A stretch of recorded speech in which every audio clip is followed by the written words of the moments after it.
Hey everyone, my name is David Dunbar, or the Theme Park Evangelist. While I'm waiting for my Coco movie review to upload, I'm going to go ahead and do another movie review on The Greatest Showman. This was a movie that I saw with a good friend of mine, Addison, who I met online back a few months ago.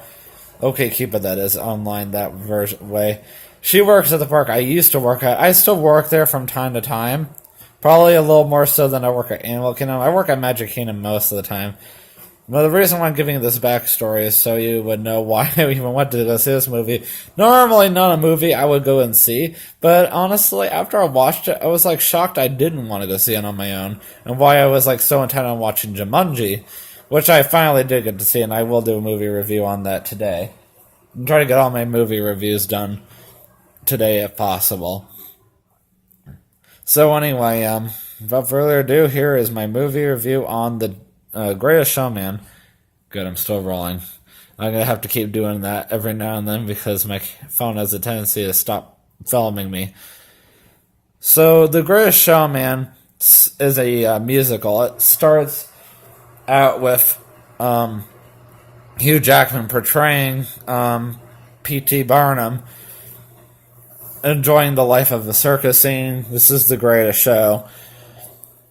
And the next thing he knows, he's staring at him inside a shop with his friend that raised him, Rose and whatever. I guess because his parents were murdered or died while he was a child. So he always had a friend take care of him. And he was madly in love with this rich young girl who was also madly in love with him, despite the fact that she was wealthy and he was not. And she had very, very strict parents who were complete jerks. There was one point, the one part of the movie that really shocked me was actually right at the very beginning. He was over visiting her, and at least his parents liked him enough that they allowed him over. They were trying to teach their daughter proper etiquette as usual, which honestly she could care less about, and she made that obvious more than once during the movie. And this young boy, young P.T. Barnum, I should say, was playing around with some food, and he made her laugh. Just before her parents could punish her, out of his love for her, he said, "No, that wasn't her fault, it was mine." And the father's like, "Well, thank you for your honesty." Slap! Right across the face. If I had seen that, I would have pummeled them so bad. But back then, that's how things were. Slapping in the face or using the ruler and stuff like that were perfectly acceptable. This was the 1800s, late 1800s, early 1900s. Back then, it was okay. And today, in today's modern civilization or whatever, that would be jail on the spot. I would have called 911 up after I pummeled that guy if I had seen that today in 2018. Even in 2017, that wasn't okay. The 21st century, things have changed so much. Teachers and parents can't do that to their kids without facing criminal charges or whatever. Okay, I'm still rolling. I can't make this too long because I already have a 7-minute video being uploaded right now. So anyway, he and her run off together every single day, and they grow up together. He does eventually get married to her, and he says, I don't care if I have your blessing or not, I'm still marrying your daughter. At this point, the father knows there's nothing he can do about it, because she's grown up, she can do whatever she wants. They live in a small apartment. I think they live on the top floor or something of an apartment complex. And they give birth to 2 daughters. And he does make a promise to her father, her father, that he will take good care of his daughter and that he will give her a better life than she already had. Who, of course, her father thinks he's full of it. But he tells the truth. He eventually opens up a museum, which honestly did not work out. Then he started up a circus, but went by another name. He found a whole bunch of human freaks around town and had them come work for him.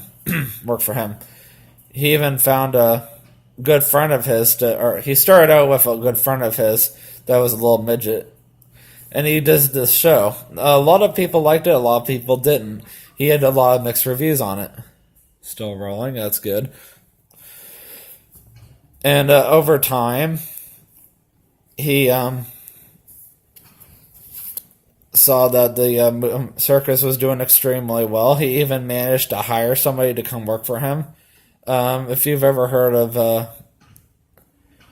the Bailey Brothers, why the show used to be called the Bailey Brothers, or Railing Brothers, because this guy that he hired was something Bailey, and this guy was portrayed by, or the guy who portrayed Bailey was Zac Efron, by the way.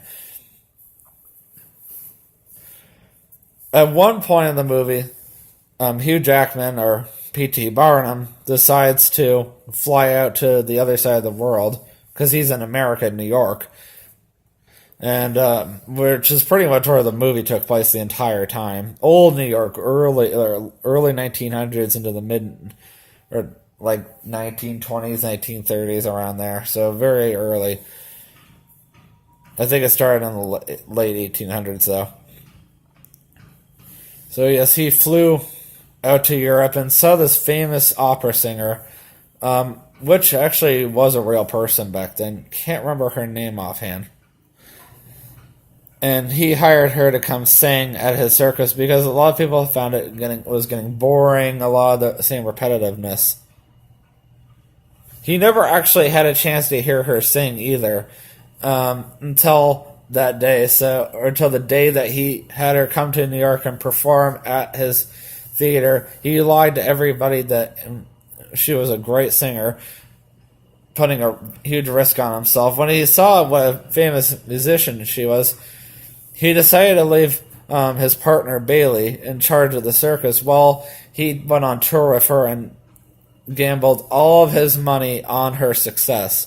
He was doing great until she discovered that he didn't have any feelings for her at all. And on her last performance with him, she kissed him goodbye. And his photo ended up on a newspaper. So not only did he lose all of his money, and the circus got burned down on him because so many people hated it. He also got dumped by his wife for a very short period of time, who saw him kissing this lady on the newspaper, and she thought that he was cheating on her. His circus freak friends come back, and they tell him that they don't care about the money. They just wanted him back to run the show. Okay, still running. Thank goodness. And they tell him that, honestly, the money didn't mean anything to them. The fact that he was willing to give them a home and treat them like family is all that mattered to them. And that's actually one of my favorite songs in the movie, or besides The Greatest Showman, was the very last one. Can't remember the name offhand. But honestly, if you haven't seen the movie, a lot of it is singing. And Bailey actually falls in love with one of the acrobats in the show, too, which I found ironic. They eventually discover that they can't afford to rebuild the building. But P.T. Barnum didn't lose everything. Not quite everything. He still had enough money to purchase a huge chunk of land and put a circus tent up. Because his friends were like, hey, there's a huge chunk of land down that way, and it's like costs almost nothing, and you can put a tent up for almost nothing as well. And they end up moving their circus act over there, and then they became mobile, and that's how they became the Ringling Brothers. And they toured all the way till like 2015 or something like that. I can't remember exactly when they stopped. It might have been last year, it might have been 2016, but I know it was in the past few years they finally came to their last act. So it made sense that we saw a movie based off of the circus act people. And did you notice that I also knew this movie very well because it was one of those movies you watch and you just cannot forget about it. It's just that good. I definitely give it a 9.5 out of 10, if not 10 out of 10. It was just that good. Family friendly rating. I have to be a little harder on this part. I would say 8 out of 10, maybe 9 out of 10, because there was some violence in it that is not acceptable anymore, but was back then. With that being said, I will see you guys in the next movie review, and the next vlog. And always remember, you can do all things through Christ who strengthens you. Have a great day, and peace out.